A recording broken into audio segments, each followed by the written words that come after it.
안녕하세요. 오늘은 계단을 닦는 CEO라는 책을 가지고 왔어요. 저자부터 살펴볼게요. 저자는 임희성. 남대문 옷장사 13년, 청소육 회사 운영 25년, 내종연가의 동거 14년. CEO보다는 임부장이라는 호칭이 더 좋은 사람. 주변인들로부터 깡패 혹은 온실속 화초로 평가받는 사람. 남들보다 불행이 더 많았다. 지독한 절망에서 기어나오면서 혼자만의 힘으로 극복했다고 생각했지만 길목마다 도와준 이들이 많았다는 사실을 뒤늦게 깨달았다. 신은 사람을 홀로 두는 법이 없으니까.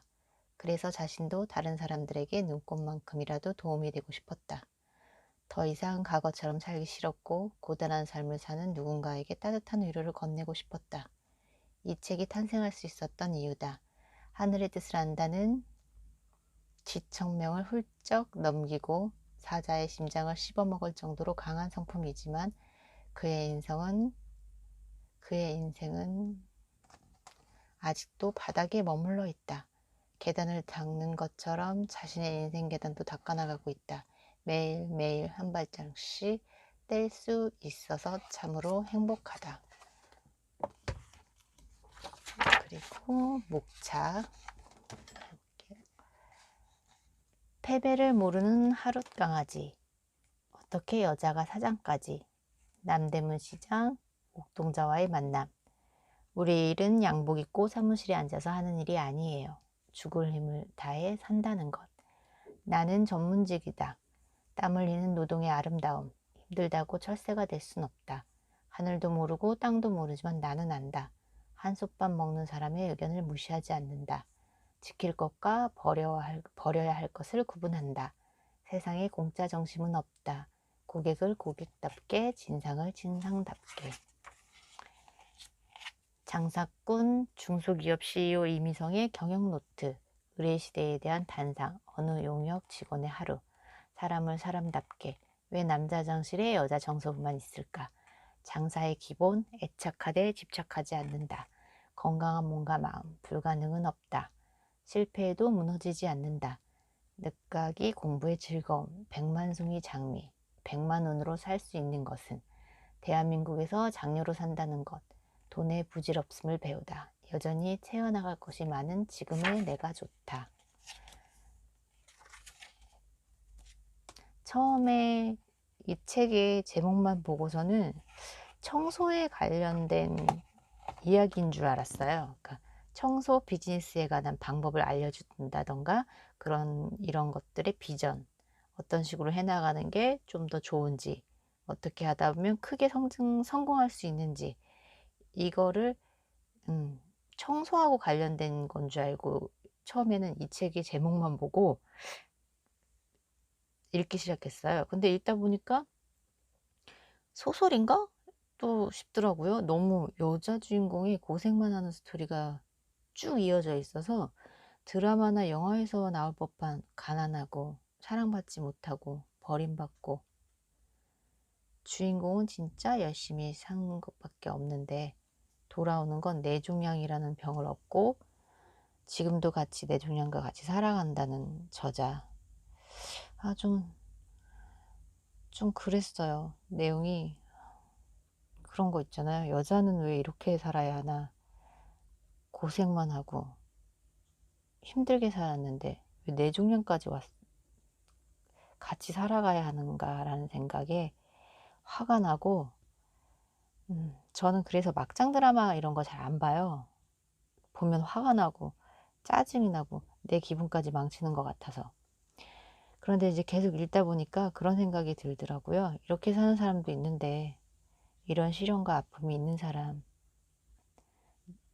이렇게 자기 자신을 사랑하려고 이제 노력하고 있는데 지금 여기 보시면 이런 여자가 있다. 지적장애와 언어장애를 가진 아버지, 똑똑하지만 냉정한 어머니, 매일 식구들 끼니를 걱정해야 했던 가난한 살림의 장녀, 22세 어린 나이에 미혼모의 미망인의 몸으로 가족의 생계를 짊어지고 살아남기 위해 몸부림쳤던 여자.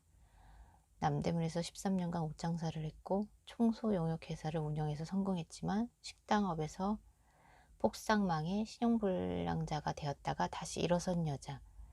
43세에 덜컥 병에 걸려 15년째 뇌종양과 동거하는 여자. 바로 나다. 잘 살고 싶었고 남들처럼 사랑받으며 살고 싶었다.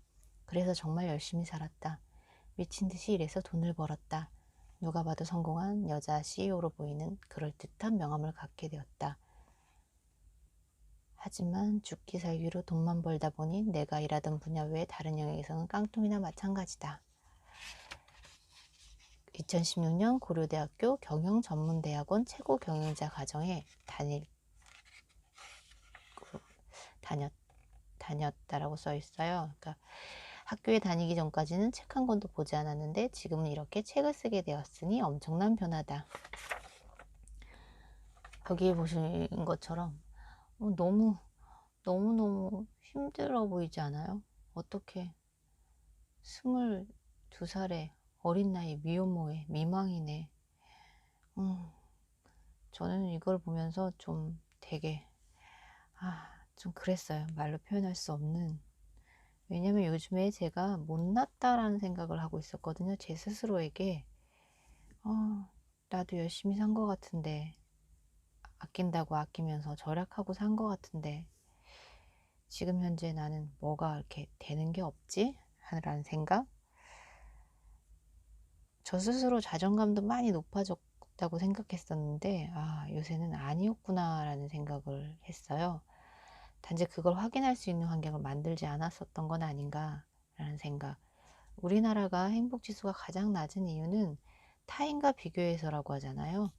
저는 그래서 안 그런다고 생각을 했는데 단지 타인을 안 만났던 거예요.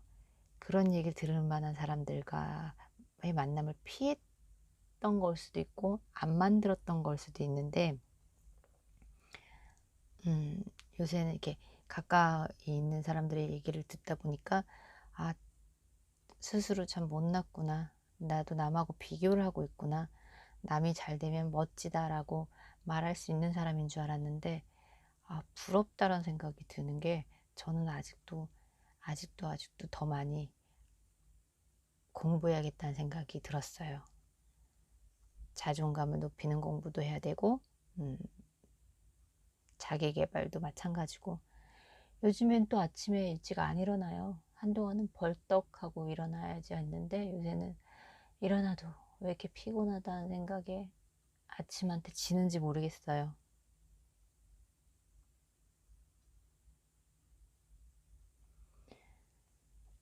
이 책을 읽으면서 그런 생각을 좀 했네요. 자기계발책은 자기계발책인데 약간 다른 방식인 것 같아요. 여기서 저자가 이제 학교를 다니면서 학교 교재를 통해서 자신의 마음 상태를 알게 됐다고 해요. 이거는 나인데? 라는 생각으로 그때 이제 정신과 의사를 찾아가서 상담을 했고 내면아이라는 진단을 받았다고 합니다. 제 주위에도 정신과를 갔는데 이 마음속에 어린아이가 있다고 하더래요. 그 어린아이의 나이가 지금 본인의 나이는 많이 넘었는데 그 어린아이의 나이가 많이 어리다고 하더라고요. 5살, 6살? 그 어린아이는 되게 힘든 그 상황을 벗어나지 못하고 있다고 하더라고요. 그래서 여기서도 내면아이라는 말을 듣고 이 심리 쪽에서는 이런 걸 내면아이라고 표현하는 구나라고 싶었어요. 저는 그 의사가 되게 적절한 표현을 썼다라고 생각을 했는데 이게 이제 심리 쪽에 공부를 하면 요런 걸 내면아이라고 하나 봐요. 그래서 이제 저도 생각을 해보았어요. 제 안에 내면아이는 몇 살쯤 되었고 상처는 어떤 것이 있는지, 나에게도 내면아이는 있겠지. 그리고 이 책에서도 주인공이 이렇게 심리 상담 공부를 해보고 싶다고 하더라고요. 그거를 공부해서 본인을 스스로 치료하고 싶다라는 걸 보고 저도 갑자기 이쪽에 관심이 가게 되네요. 심리 상담? 제 자신을 치료하는 목적이라면 한번 해보고 싶다라는 생각, 공부해보고 싶다? 일단은 도서를 같은 걸 좀 찾아서 읽어보고 싶다는 생각에 좀 찾아봤어요. 그래서 아마 저도 책을 좀 찾아볼 것 같아요. 심리 상담에 대한 너무 어려운 책은 저는 약간 안 되고. 그리고 이제 이 책을 읽으면서 제 마음에 와닿았던 부분 읽을게요. 버티다가 힘이 들 때 주위를 둘러보면 어땠을까 하는 점이다. 많은 사람들이 나처럼 고단하다. 다른 이들의 모습을 보면서 살다 보면 어려운 일을 만날 수 있고 그로 인해 상처를 입고 아플 수 있음을 배웠다면 참 좋았을 텐데 악으로 깡으로 버티는 것보다 삶이란 걸 이해하면서 겪었다면 오늘날 훨씬 성숙한 사람이 되었을 텐데 하는 아쉬움이 있다. 조금씩 깨달아가는 중이다. 나만 별나게 힘들다고 고통스러워하거나 비관할 필요는 없다는 사실을. 돌부리에 걸려 넘어지면 일어나면 되고 가시덤불을 만나면 발걸음을 늦추고 조심스럽게 덤불을 헤치며 앞으로 나아가면 된다. 크게 보면 모든 것이 살아가는 과정이다. 30페이지예요. 다시 읽을게요. 조금씩 깨달아가는 중이다. 나만 별나게 힘들다고 고통스러워하거나 비관할 필요는 없다는 사실을. 돌부리에 걸려 넘어지면 일어나면 되고 가시덤불을 만나면 발걸음을 늦추고 조심스럽게 덤불을 헤치며 앞으로 나아가면 된다. 크게 보면 모든 것이 살아가는 과정이다.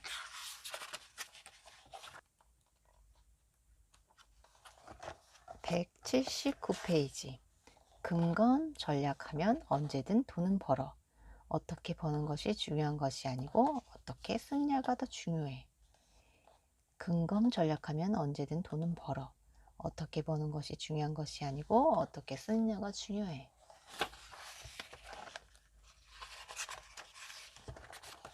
184페이지.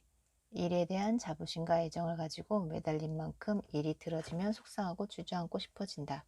그런데 이게 바로 장사다. 장사가 잘 되어 한바구음 짓는 날은 1년에 10손가락에 꼽을 정도다. 누군가 대박을 쳐서 기쁘면 다른 누군가는 쪽박을 쳐서 슬프다. 혼자만 만족하는 흐름은 없다. 인생사도 그렇지 않은가. 늘 평탄할 수만은 없다. 그래서 잘 될 때는 잘 되는구나. 안 될 때는 안 되는구나 하며 사실을 빨리 인정하고 다음 단계로 넘어가면 된다. 도대체 왜 안 되는 거야 하며 집착하게 되면 자신의 뜻대로 일이 되지 않을 때 마음이 꺾이고 불행해질 수밖에 없다. 세상 살면서 어떻게 365일 행복하겠는가? 364일 불행하더라도 1일 행복하면 산다. 살 수 있다. 네, 장사에 대한 내용이네요. 184페이지 다시 읽을게요. 일에 대한 자부심과 애정을 가지고 매달린 만큼 일이 틀어지면 속상하고 주저앉고만 싶어진다. 그런데 이게 바로 장사다. 장사가 잘 돼서 한바구음 짓는 날은 1년에 10손가락에 꼽을 정도다. 누군가 대박을 쳐서 기쁘면 다른 누군가는 쪽박을 쳐서 슬프다. 혼자만 만족하는 흐름은 없다. 인생사도 그렇지 않은가. 늘 평탄할 수만은 없다. 그래서 잘 될 때는 잘 되는구나. 안 될 때는 안 되는구나 하며 사실을 빨리 인정하고 다음 단계로 넘어가면 된다. 도대체 왜 안 되는 거야 하며 집착하게 되면 자신의 뜻대로 일이 되지 않을 때 마음이 꺾이고 불행해질 수밖에 없다. 세상 살면서 어떻게 365일 행복하겠는가? 364일 불행하더라도 1일 행복하면 산다. 살 수 있다. 그런 것 같아요. 장사하시는 분이 그렇게 얘기한 적이 있어요. 항상 장사가 잘 돼서 하는 게 아니라 장사는 그냥 쭉 가다가 어느 때 갑자기 되게 잘 될 때가 있대요. 그 잘 되는 그 한 번을 바라보고 하는 장사라고 하더라고요. 항상 잘 되다가 가끔 안 되는 게 아니라 그냥 그러다가 어느 순간 잘 될 때가 있는데 그 한 방을 바라보고 한다는 분이 그 소리를 저도 들은 적이 있는데 그러네요. 여기도 그렇게 나오네요.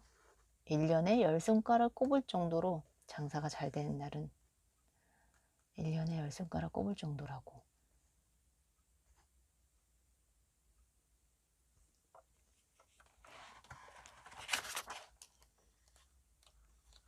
그리고 206페이지.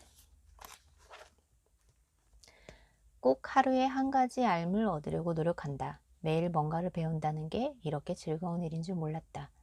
80 먹은 할머니가 되어도 배우고 싶고 까마득한 나이에 손주한테도 배울 게 있으면 배울 것이다. 하나씩 배워갈수록 그동안 너무 무지했고 여전히 무지한 나 자신이 부끄러워 숨고 싶을 때가 많지만 용기를 내어 한 발씩 떼어가고 있다. 나의 부족함을 메우기 위해 얼마나 많은 시간이 필요할지 알 수 없다.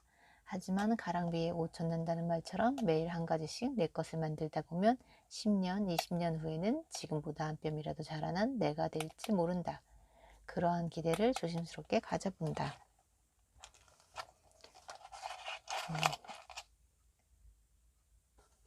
80 먹은 할머니가 되어도 배우고 싶고 까마득한 나이의 손주한테도 배울 게 있으면 배울 것이다. 이 부분을 보면서 저도 나이가 들어도 배우고 싶은 게 여전히 많았으면 좋겠어요. 예전엔 저도 지금도 마찬가지고 책을 읽기 전에는 책을 안 읽는 게 창피한 것도 몰랐고 무지한 게 창피하다는 생각도 안 했는데 요즘엔 책을 읽다 보니까 그게 조금씩 내가 많이 부족하다라는 거를 느끼고 있어요. 그래서 더 하고 싶은 것도 많고 더 읽고 싶은 것도 많아지나 봐요. 그 다음에 275페이지. 공부를 할수록 내가 뭔가를 알아가는 사람이 되어야 하는데 그렇지 않을까 봐서다. 그전에는 내가 아는 게 없다는 사실이 두렵지 않았는데 조금씩 눈을 뜨니 내가 변한 게 없을까봐 여전히 옛날 모습일까봐 겁이 났다. 이 부분 공부를 할수록 내가 뭔가를 알아가는 사람이 되어야 하는데 그렇지 않을까봐 아는 게 없다는 사실이 두렵지 않았는데 조금씩 눈을 뜨니 내가 변한 게 없을까봐 여전히 옛날 모습일까봐 겁이 났다. 이 부분도 많이 공감이 돼요. 요새는 책도 좀 많이 읽고 그러는데 내가 변한 게 없을까봐 여전히 옛날 모습일까봐 겁이 나요. 사실 저도. 근데 이건 너무 빠르죠. 1년은 좀 두고 봐야 되는 것 같아요. 1년 후에도 제가 변한 모습이 아닌 아직도 제 자신을 답답해하고 무언가를 내가 하고 싶은 게 무언지 아직도 쫓고 있다면 방법을 바꿔봐야 하지 않을까 싶어요. 그냥 취미로 책을 읽었던 건 아닐까 하는.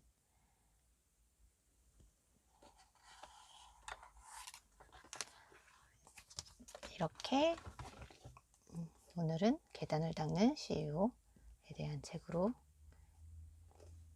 얘기해 봤고요. 다음에 다시 오겠습니다.